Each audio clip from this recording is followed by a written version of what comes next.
My name is Luke Aldridge. I am interviewing Vietnam veteran Joe Featherston, who served in the Marines starting in 1956 and served 2 tours in Vietnam, one from April to December 1965 and one from 1968 to 1969. Mr. Featherston, this interview will have 4 sections: your life before service, basic training, your time in Vietnam, and your life after service. So let's get started with your background. Sure. Where did you grow up, and what was your area known for? I was born and raised in Philadelphia, Pennsylvania in September 1939. I grew up in the West Philadelphia area, very close to the University of Pennsylvania. And I lived there until I moved up to Northeast Philadelphia and went into the Marine Corps in 1956. Can you tell me about your family growing up? My family? Mm-hmm. To the best of my knowledge, I'm the first person in my family to have military experience. My father was not in the military during World War II. I had an uncle who was in the Merchant Marine, and he was basically a seaman in the Merchant Marine during World War II, but nobody else. My mother and father divorced in 1945. There was a lot of pressure. I ended up living with my father along with my younger brother, who coincidentally also became a Marine. And my brother had the same birthday I did 2 years behind me, and ended up being a field radio operator just like me, in artillery just like me. Pretty pedestrian kid. A lot of stuff going on in those days. It was a changing neighborhood. There was a lot of struggles in the neighborhood, a lot of, I won't say racial divides, but a lot of gang stuff. And it was a good place to be away from. And as I mentioned earlier, when I was 16, I decided I wasn't doing well in high school. It was time to go find a better life, and the first fork in the road was going to the Marine Corps recruiter. So I was in the Marine Corps very early, on my 17th birthday. And did you have any siblings other than your younger brother?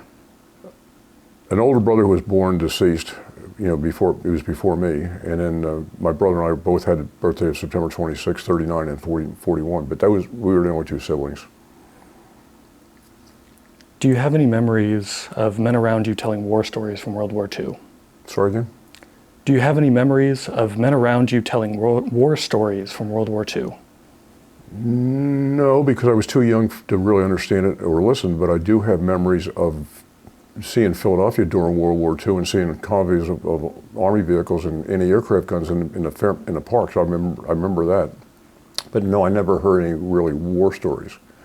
I had, on my mother's side, I had an uncle who was in the Navy. He was a CB, and both of his sons were in the Navy. So there was 2 generations of that part of the family that served in World War II. Excuse me, but that's basically all. And they didn't talk to you about it? Never had the opportunity, unfortunately. Did you have a favorite World War II movie growing up? Saw every one of them. My mother used to take me to see every World War, when I was just a kid, I went to see every one of them. Battleground, Battle Cry were famous. Sands of Iwo Jima was a landmark, especially when I hit Parris Island. But they were all Hollywood productions. They weren't real, and you took them as entertainment rather than history. Now I'd like to move on to the start of your service and basic training. Would you describe yourself as volunteering, being commissioned, or drafted? Oh, I was voluntary, absolutely. And what were the main reasons you volunteered? To join the Marine Corps? Mm-hmm. Because I didn't see any future for me in Philadelphia with no education and no real serious role models. I needed to change my direction in life. I didn't realize what I was doing. I mean, I was too young to know what I was doing, but it turned out to be a very fortuitous decision. Your life dramatically changes when you go to boot camp. And why did you choose the Marines? I don't know. I think because I didn't see myself, without being disrespectful to any of the services, I didn't see myself in any of the other branches of service. There was nothing there that appealed to me. And the Marines had a reputation for being tougher and, and more engaged. And I thought that was the thing to do. Marines build men, build me, So you mentioned that you were 16, 17 when you entered the 17, service. 16 going in and 17 when I signed in, yeah. So how did that impact you joining the service? Did you feel pressure to join at that age? No, there was no pressure to join. I mean, the country was a lot more patriotic in those days than it is today. I mean, it was more or less expected that most males, for sure, would serve somehow, some way, somewhere. And I think that it was just a normal thing. Not so much for the female side at that point, okay, but certainly for the males. And the Marine Corps was where I wanted to go, and then I said, oh my God, what did I do? So how would you describe your boot camp experience? Terrifying. I would say that the first thing that happens is when you get off the bus, it's 2 o'clock in the morning and you're on Devil's Island because you can't see anything. There are no lights, you can't see anything, and this was 1956, so it wasn't built up. And when you get off the bus, you're screaming at you from the instant you get. In fact, they even do it when you get off the train in Yamasee. They start screaming then. And they scream for 48 hours, 72 hours, and nonstop. And it's pretty terrifying, yeah. So how difficult was the experience? The whole boot camp experience? If you didn't take it one day at a time, it was terrifying. If you took it one day at a time and just did what you were told and did it to the best of your ability, and they knew that you were doing it to the best of your ability, you survived it. And you get through it, and each day you get stronger, and each day you get smarter, and each day you become less of an individual and more of a team. And that's their goal, is to foster that. I don't remember losing anybody in boot camp. Maybe 1 or 2 guys disappeared at some point, but I don't remember losing a lot of people. And we started with an 80-man platoon, which is twice the size of a normal platoon. An 80-man platoon, and graduated probably 70, 75, 76, 77 people. And this was a 3-month boot camp. This was not 8 weeks. This was a 13-week boot camp back in 1956. And how would you describe the boot camp experience for people around you? For the people around me, you didn't really talk to the other recruits. I mean, you really didn't have a lot of social time to talk to them. So whatever they thought or whatever they contemplated, you really didn't know. There were times when you would sneak a conversation, or there was around mail call, you'd have a very brief one, but you really didn't know. And about half of the platoon came out of the greater Philadelphia area. The other half came out of New England. So there were people that some had common backgrounds, some didn't. But and in those days, you did 3 months, and then when you left there on buses again, you went from there to Camp Lejeune, and when you went through a month of infantry training without any leave. So I mean, you were in training basically for 4 solid months before you ever left and went to your first command. What, if anything, did you know about the country of Vietnam before you went there in 1965? I'm not even sure I knew the name of it at that point, because we were stationed, my organization was stationed in Hawaii, and we were scheduled to leave Hawaii and go to San Clemente Island for an operation at the time, and we didn't go. We were loaded on about half a dozen ships at Pearl Harbor, and we went out of Pearl Harbor, we went to Okinawa. So 2 weeks after we got to Okinawa, because of my security clearance, I was told to go over and pick up the maps, and the maps were all Vietnam. I said, we're not going back to California. And that's when I first really learned about Vietnam, that's where we were ultimately going. And we had very little time really to prep, 3 days on the ship to prep for landing. And we made a combat landing in Vietnam. Well, let's move on to your time in Vietnam then. Could you describe your first 24 to 48 hours in country? Sure. I was in an artillery battery. I was in a direct support artillery battery, and they were split from a different couple ships. I went up the Perfume River in landing craft off of my ship, which is about 5 or 6 miles up the river, and we went up under combat conditions. We had helmets, flak jackets with overhead cover. The other ships went into Da Nang, which are about 50 miles south, and that's where they unloaded the guns and the howitzers and stuff like that. When we went down the road from Hue to Phubai, which was about 14 kilometers, maybe 9 miles, we were locked and loaded. We were facing outboard on the trucks, and we were not smiling because we were pretty professionals at that point, and we were in a combat situation. The first 24 hours, we established a base camp. We were living in 2-man pup tents. We were eating sea rations. We were drinking, canned water, and just trying to figure out which way we needed to be oriented. My job at the time was with the infantry, so I was not with my artillery battery. I was with the infantry, and I was in a fire support coordination center. It began to level off in a couple of days, but we had casualties the first night. We took casualties the first night, so it was not a field training program. Do you know if you were one of the first Marines to land in Vietnam? Yes, we were the first infantry battalion in northern Vietnam. Not North Vietnam, but Northern I Corps. There was another infantry battalion that had come in a day or two before down south in Da Nang from the 9th Marines, but we were 3rd Battalion, 4th Marines.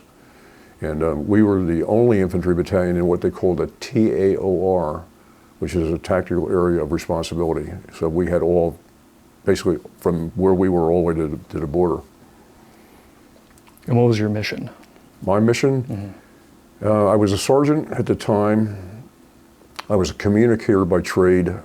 I was assigned to the FA, the artillery liaison team with the infantry, and my job was to work in the fire support coordination center and control the communications and fire missions of all my FO teams. So I had 4 FO teams out, and they were capable of being split, so sometimes I would have 8 FO teams out, and I had to handle all the communications and all the fire missions back to the firing battery.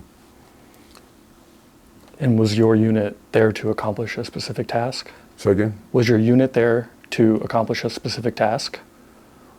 The unit was a direct support artillery battery, so whenever the infantry was in contact or needed suppression fire, they would call the battery, and we would fire in support of that.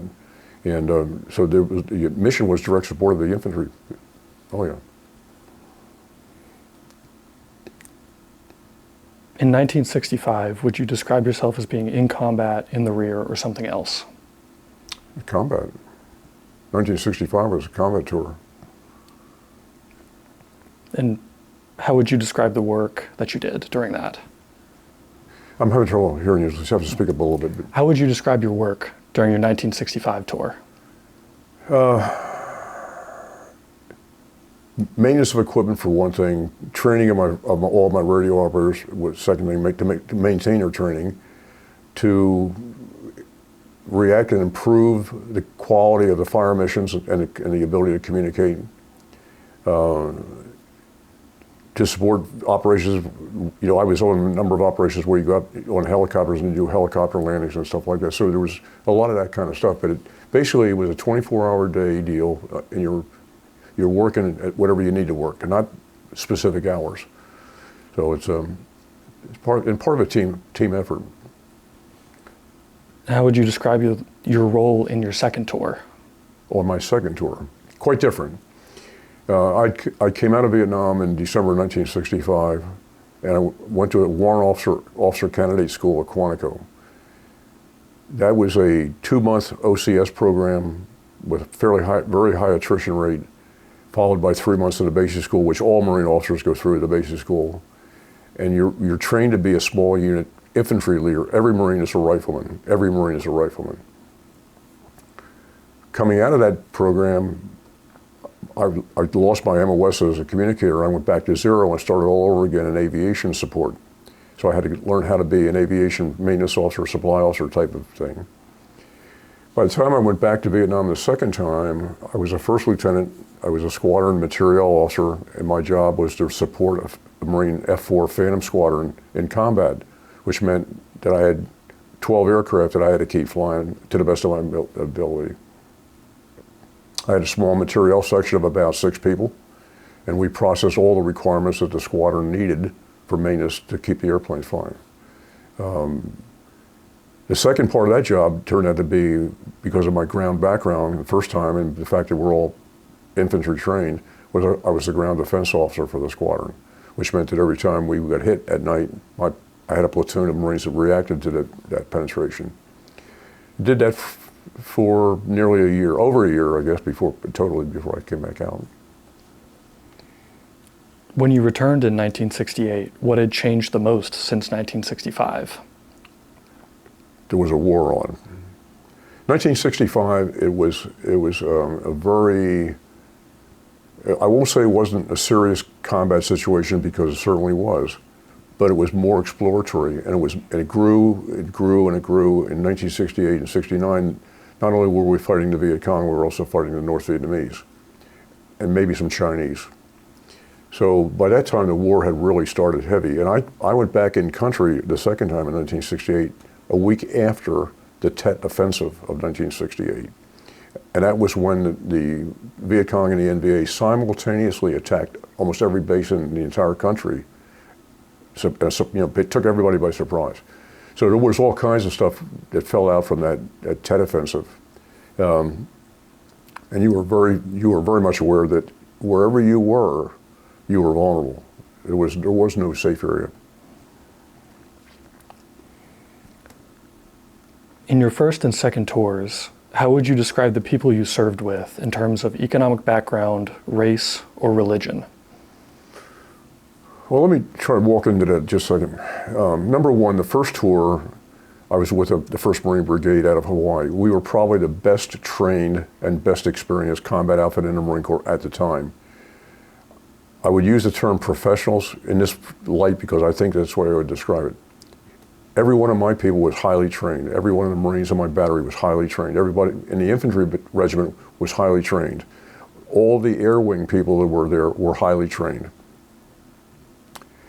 But we began losing those people almost immediately in Vietnam because of rotation. When they came to the end of their time, their duty time, and they got orders, they began to leave. And then you had individual replacements coming in rather than unit replacements. And the individual replacements coming in 1965 were basically out of the regular Marine Corps. 1968 was quite different because the draft was in full effect, and a significant percentage of the people that were serving in Vietnam, especially in infantry and stuff like that, were draftees. They were there for 2 years. They had no motivation to win the war per se. They had the motivation to try to live through a 12-year assignment if you were in the Army, 13 months if you were in the Marine Corps. And they had to fit those people, those draftees, into the other Marines that were there longer, had more experience. And sometimes it worked well and sometimes not so well. The second part of that was that in 1968, there was a lot of racial strife back in the United States. And the draftees brought that racial strife with them to Vietnam. And there was a perception that there was a disproportionate number of blacks in exposed areas in infantry and stuff like that. It didn't really go well. And so one of the things that you were concerned with was the appreciation that when you were out in the field, it didn't matter what color you were. You weren't fighting for glory, you weren't fighting for the country, you were fighting for your buddy next to you. It didn't matter. But when you came back into the rear area and you had access to alcohol and to the drugs that were floating around out there, which were a weapon, the Viet Cong used drugs as a weapon, then you had a lot of strife. There were a lot of instances back there where small children would sell you marijuana or stuff really cheaply because they wanted to debilitate the American troops. And it was successful, and it caused there was a lot of violence. So you had to be aware, I think, that not only do you have your regular combat mission, but you also had to maintain stability with your troops, and you had to maintain security with other people. As I mentioned, everybody over there is carrying a loaded weapon. And if you're half in the bag or for any reason, or angry, or big deal. What were some of the ways you could tell morale was worse in 1968 or among draftees? What were some of the ways you could tell that draftees and the military in 1968 was worse on morale than in 1965?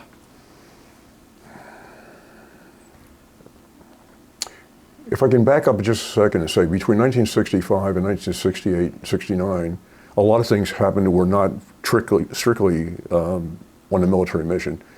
Civilization crept in. You had officers' clubs, you had enlisted clubs, you had all kinds of other things.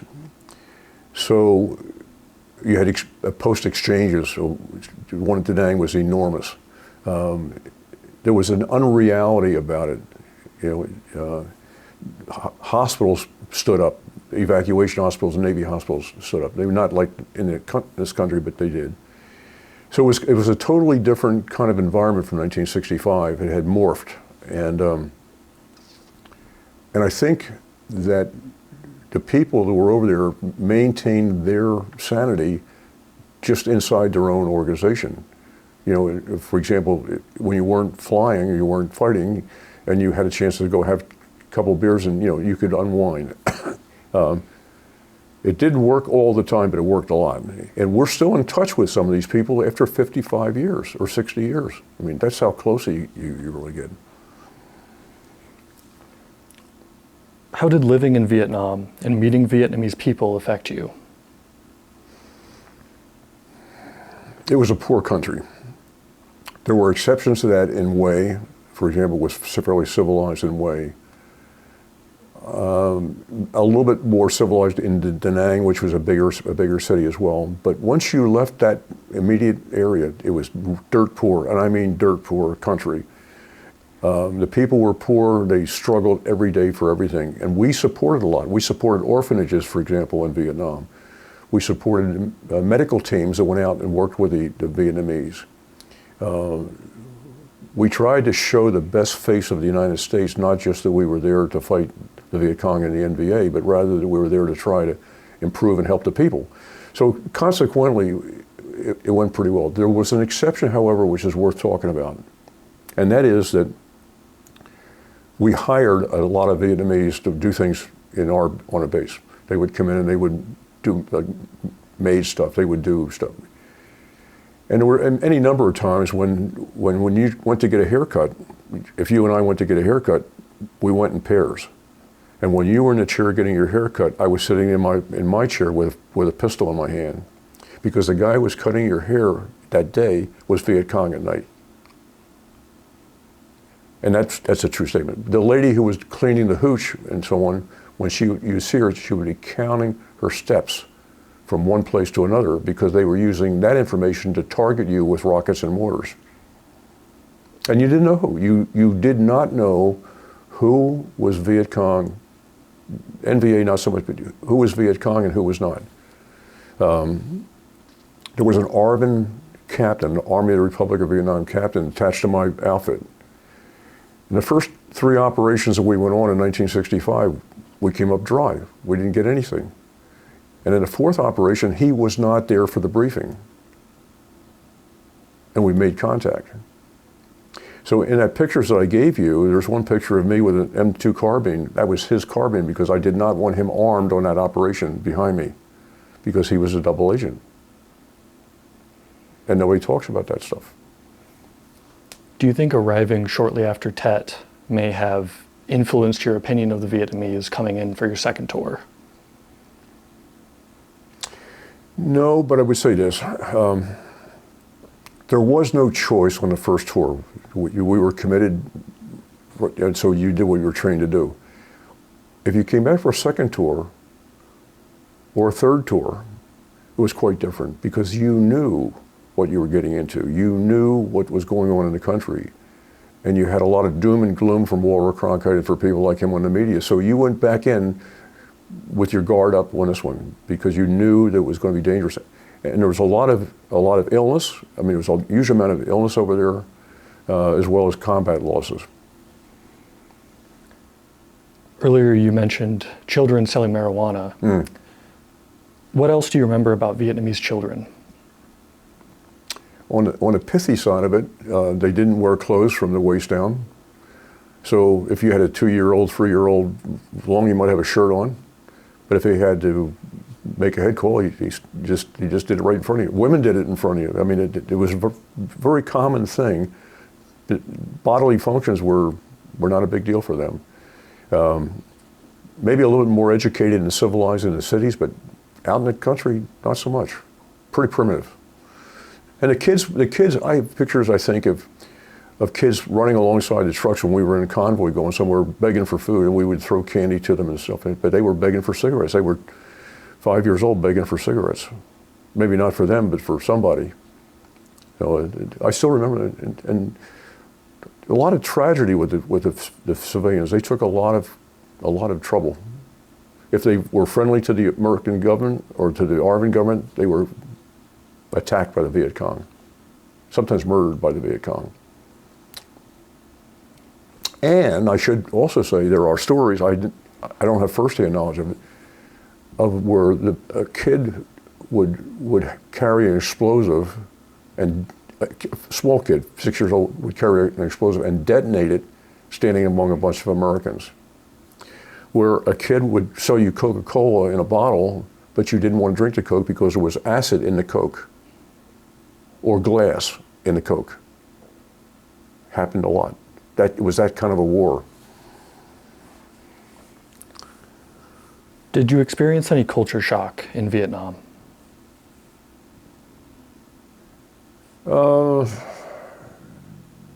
Other fact that even though we had some handouts about culture in the Vietnam, it really wasn't very well understood. The Vietnamese people had been fighting for 30 years. They fought before they fought World War II. They fought the Japanese. They fought the French, and this was just another war for them. And they were in this for 100 years. I mean, it was not. You know, we were there for 13 months, but they were there for 100 years if it took. And their culture was very different too. They didn't respect women, obviously, as much as I think we would normally do.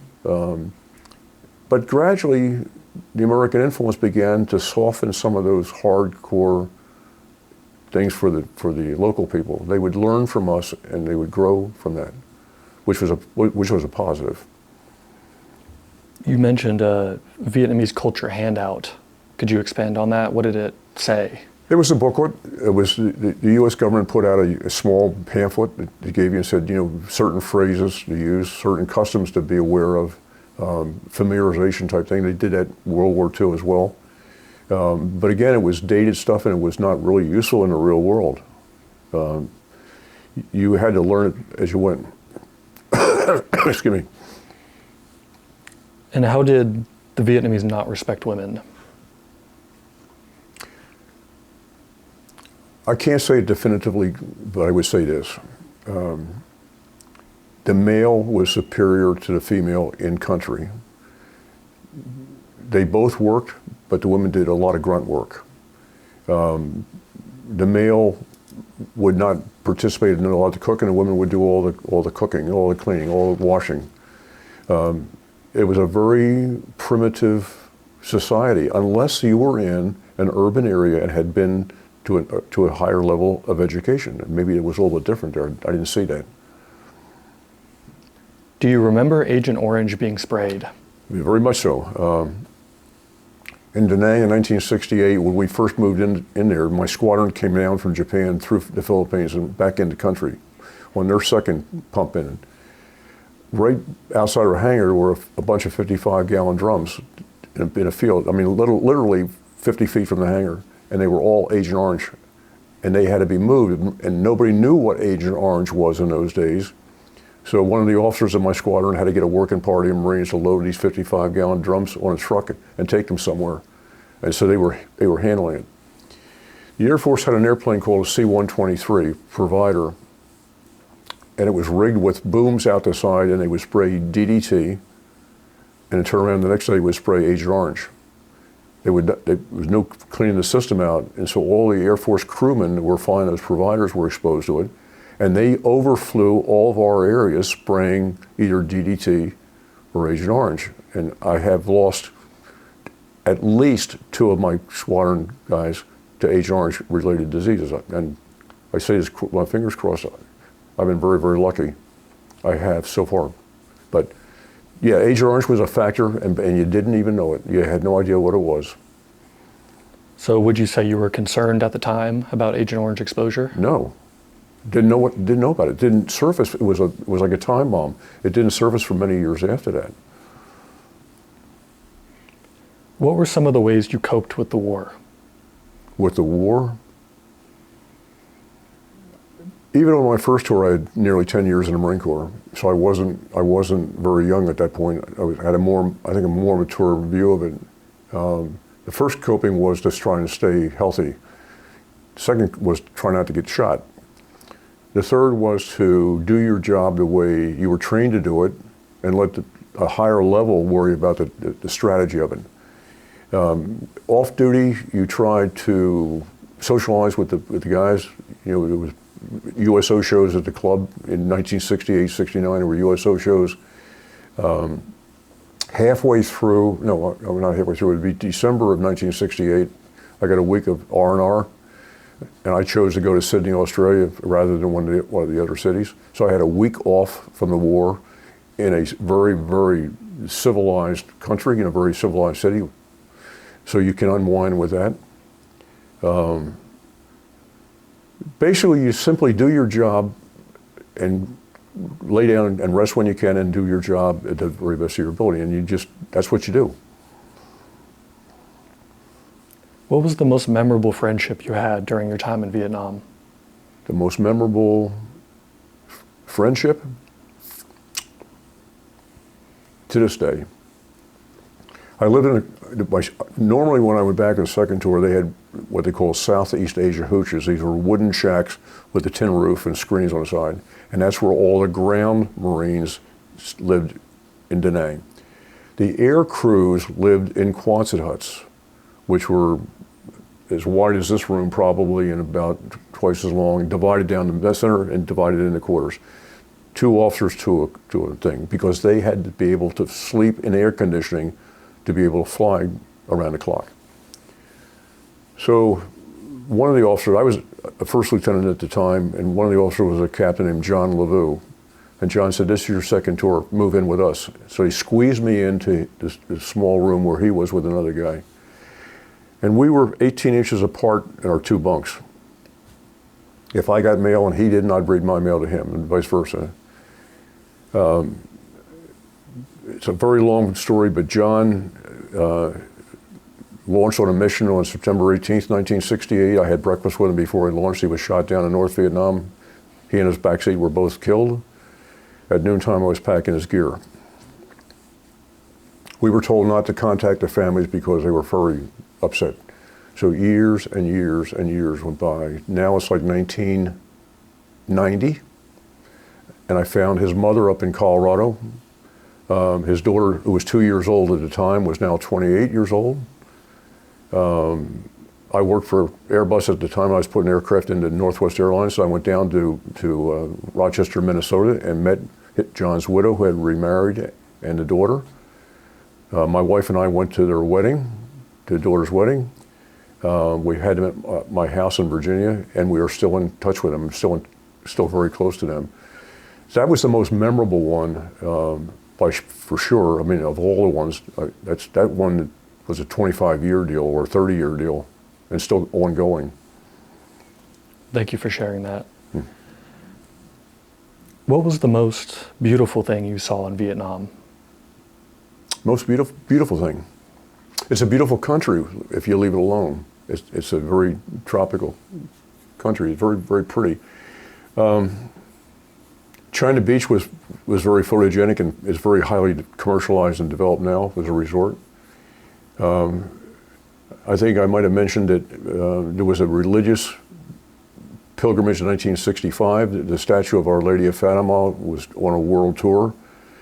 And when it came through Vietnam, all the way from Saigon, all the way up and stopped all the way up along the line, it was under the care of the Army of the Republic of Vietnam. And you'll see pictures in the pictures I gave you of 300 or 400 or 500 Vietnamese people at the airport at Phu Bai. As the statue was unloaded, a bunch of priests, a bunch of nuns, a bunch of civilians, all Catholic.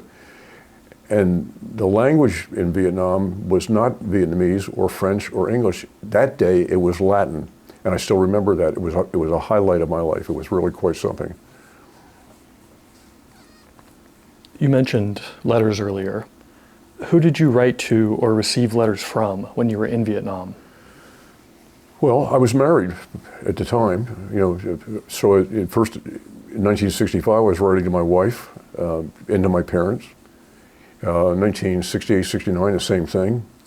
My children were too young to write to them directly, but I wrote to my wife and thing. I got occasional letters from other people other than my family, but fairly rarely. But talking about writing is the issue. You wrote a letter. It took sometimes 2 to 3 weeks for that letter to get to the mainland and get delivered, and for them to write a response to it. It may be by the time you got a response, you forgot what you had written because you didn't keep copies.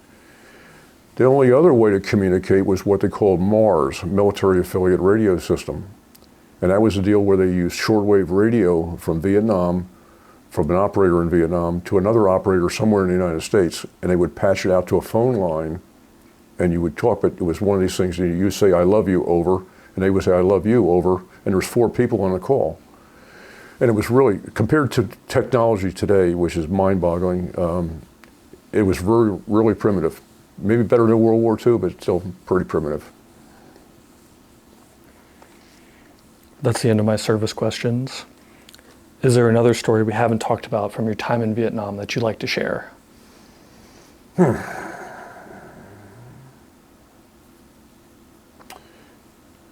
think I would say this. No civilized person wants to take somebody else's life. And so when you go into a wartime situation, that's what you do. And it can have a devastating effect afterwards. It may not affect you immediately, but it will affect you downrange. It doesn't matter whether you're infantry or whether you're in an aircraft, dropping bombs. I remember being on operations where we would try our very, very best to take these people out, because if you didn't do it, they were coming after you. So it became a self-defense thought process. So that would be something I would think about. More so the first time than the second time. The second thing I would think would be how impressed I was with the infrastructure. I don't mean to be negative on this, but I'm trying hard not to be negative. The Marine Corps travels light. The Army does not.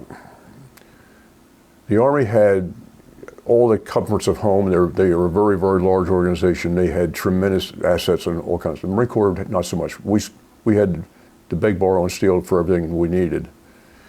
So every time we got an opportunity to interact with one of them, the Army, it was like going on vacation. I mean, they had so much good stuff, good station. I mentioned before about the exchanges. Virtually everybody that was over there that had any money would go with the Army and Air Force Exchange at Da Nang and buy amplifiers and sound systems and huge speakers and ship that stuff home. I mean, it was like a rite of passage. And it was hard to comprehend that you're having some civilization at the same time you're being shot at. And this, of course, is 1965, not 2025 in Ukraine. But it's just a strange mental process to try to deal with the yin-yang of it. Did Marines not have access to the same PX as the Army? Very primitive. But we had very, very Spartan stuff. Everything we had was hand-me-down, basically. All my comm gear was World War II and Korean vintage comm gear from the Army Signal Corps. Our Jeeps were the same as the Army and stuff like that, but as a general rule, we work on a much tighter budget than the other services do. You get more bang for the buck in the Marine Corps. Thank you very much for sharing all of that. This is a fantastic interview. I'd like to move on now to your post-Vietnam life. What relationship in your life was most changed by your service? My entire life was changed by the service because my second port of my military career was aviation support. So when I retired from the Marine Corps, I went into commercial aviation. And I worked for the airlines for 5 years. I worked for Ryder System and a third-party supplier for 5 years. I worked for Airbus for 6 years. And I ran my own consulting company for 11 years in aviation consulting. So that flip of the coin going through OCS, changing me from being a communicator to an aviation support person, really set up the entire rest of my life. And did your relationships with people around you change because of your service in Vietnam? Did my relationship with who change? With your family, with your friends? No, I'll tell you, but there's an anecdotal story. When I came back from Vietnam in 1965, I went back to Philadelphia for the Christmas holiday before I went to OCS. So I went to a Christmas party in the neighborhood. And my skin is dark because I've been exposed out in Vietnam. My hair was short. I was more reserved, more quiet, and everybody else was not. And when they found out that I was a sergeant of Marines and I just come back from Vietnam, they all sort of backed up. And I wasn't playing any kind of a role. I was just, as you're seeing me today. But the people reacted to you differently. Not everybody was cordial. Some were pretty hostile. We talked about it yesterday and said, were you ever spit on? No, I wasn't. I was never treated badly on my coming back from Vietnam either time. Whether I was fortunate or not, I don't know, but I personally never experienced any of that stuff. Did you know any anti-war veterans? Any anti-war veterans? Not then, but I think now. I think some of the guys that I knew then have become very much anti-war today, but they're in their 80s. They're in their late 70s and in their 80s, and they've become very disenchanted with having politicians send you off to die and then not letting you win the war. And we were not allowed to win the war. So we lost a lot of people, both killed and injured, for political reasons without being able to do what we were professionally trained to do. And we see it today. We even see it today. So you don't want to lose family members for no good reason. Would you say these people are anti-war in general, or are they anti-Vietnam War? Good question. Today, I think they're anti-war. No, they're not anti-war in general. They're not. I think they are unhappy with either the support, for example, of Ukraine, or the lack of support for Ukraine, depending on where they look at this thing in terms of global security. They look at what goes on in Gaza based on their own personal inflections. So I think that they're just unhappy with the government's methodology in doing things. Who, since the war, have you talked to about Vietnam? I'm sorry, say it again. Who have you talked with since the war about your time in Vietnam?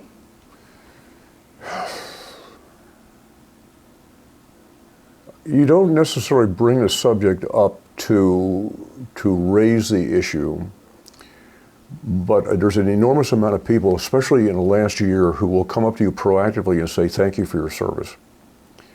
And my response invariably has been, it was an honor and a privilege.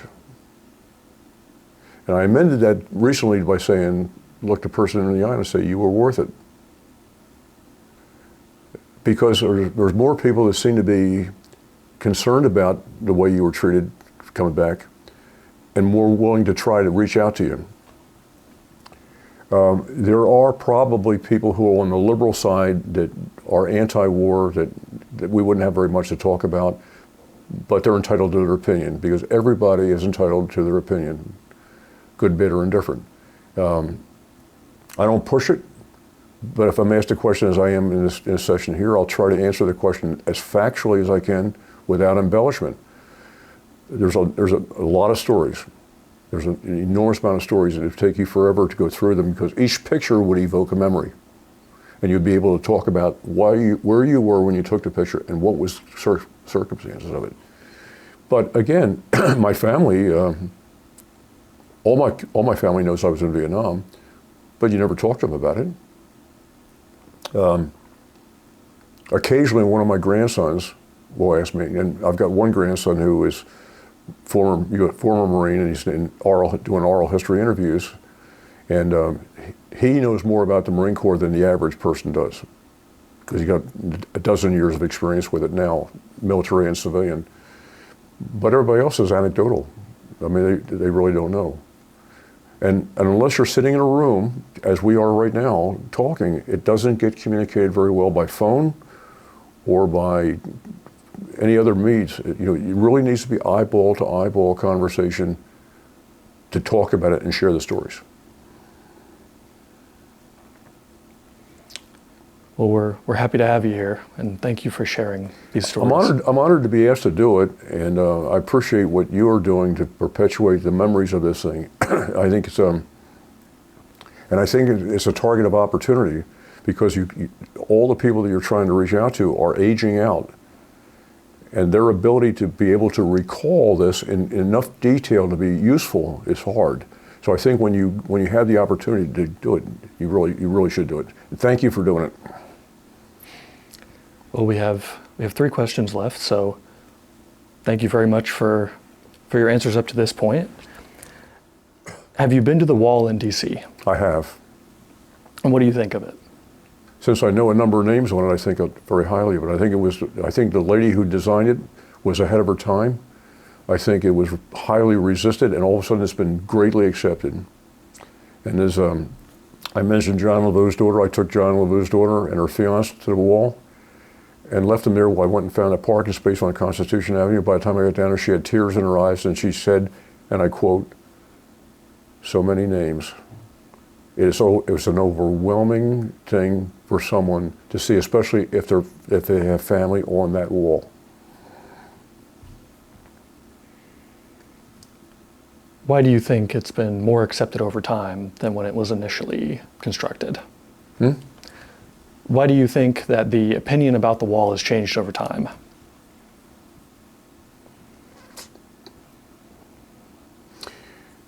I'm not a high-level strategic thinker, planner, on a global basis. So I'm a very practical, common sense type of person.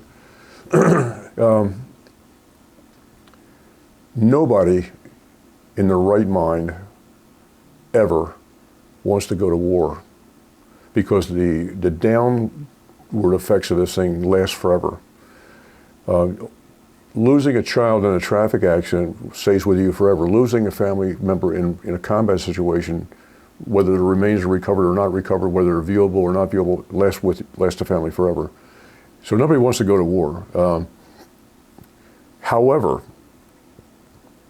you really have to look at the threat assessment, because a lot of people in other countries don't quite feel that way. And they will waste human lives in the thousands to accomplish their goal, where we try not to. We try not to lose anybody. They don't care about losing people. Have you been back to Vietnam? Have I been back? No, and a lot of people have, and there's historical tours that go back, and I know people have gone back. One of my daughters-in-law is Vietnamese. She's Vietnamese American. She was born in this country, but her parents escaped in the boat lift. So, and she has been back to Vietnam with her sisters a couple of times. I don't have a desire to go back to Vietnam, because everything that I would know is not there anymore. Da Nang is not there as I knew it. Khe Sanh is not there as I knew it. Phu Bai is not there as I knew it. It's a totally different geography. It wouldn't mean anything. I think it's unusual that we are having a lot of a product made in Vietnam. If you look at your clothes and it says made in Vietnam. We're dealing with a communist country making product for us. Is that good? Yeah, it gives them something to do. If you look at the number of people that populate a country like Vietnam or China, for example, and they have nothing to do, there's all kind of mischief that happens. The more you can keep them gainfully employed and the more you have international solid links like that, the less chances you're going to get into a fighting war with them. So yes, no, I have no desire to go back. I'm too old to go back. I mean, I can't do a 14-hour different time zone easily, you know. Well, this is my last question. Do you have a favorite book, poem, or movie about Vietnam? Well, I can't give you some of the titles, but Karl Marlantes is an author that you might look at. His book is well worth reading. There are any number of them, and by the way, I will offer you an opportunity to come to my house and take a look at my library of Vietnam books. You're welcome to even take some of them because they're sitting there ready for use. Poems, not so much. I'm not a poetry kind of guy. There are some really bad movies from Vietnam that are Hollywood generated, but they're not anywhere near reality, and they do a disservice to a lot of people. They do a tremendous disservice because people believe what they see on the screen or what they hear, not what is real, and very few people are willing to go do the research required to find out what the truth really is. So I'm not a fond. I watch some of them, but sometimes my teeth are gritted because they are so bad. Do you have a least favorite Vietnam movie? I'm sorry? Do you have a least favorite Vietnam movie? Yeah, Apocalypse Now is up there with one of them. What was the other one? The one with Lee Ermey. Lee Ermey was in it. It was I can't remember the title of it, but it was, and I would say that it was a two-part movie. The first part was Marine Boot Camp, which was very realistic to what I went through. The second part was Vietnam, which was not realistic. Okay, but there's a lot of them out there, but you know, and there's a lot of good stuff out there too that maybe I'm not familiar with that doesn't help, but you know. Was that Full Metal Jacket? Full Metal Jacket. Yep. All right. Thanks. Yeah, Full Metal Jacket. Well, Mr. Featherston, thank you very much for this interview. It's been fantastic.